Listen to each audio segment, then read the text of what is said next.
關於一度肆虐全球嘅勒索軟件 WannaCry 幕後黑手嘅源頭又有新講法。美國最近有分析機構發現，勒索信息嘅中文版本文不流暢，推斷幕後黑手或者係以中文為母語。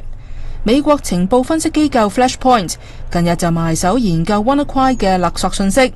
發現雖然信息有28個國家嘅語言版本，但係除咗中文同埋英文係由真人操刀之外，其餘嘅全部都係借助電腦翻譯，因此文句並唔通順。研究人員又發現，就算英文版本係由真人撰寫，但係仍然出現 But you have not so enough time 等唔太地道嘅英語句式，反觀中文就比較暢順啦。其實較早前亦都曾經有消息話 WannaCry 嘅製作人或者通曉中文。至於之前有保安公司指最近頻頻試射導彈成為全球焦點嘅北韓，可能就係 WannaCry 嘅幕後黑手。不過佢哋發現韓文版嘅信息係由英文翻譯而成，而且質素差劣，因此相信 WannaCry 並唔係由北韓發佈。ONTV 東網電視新聞台報道。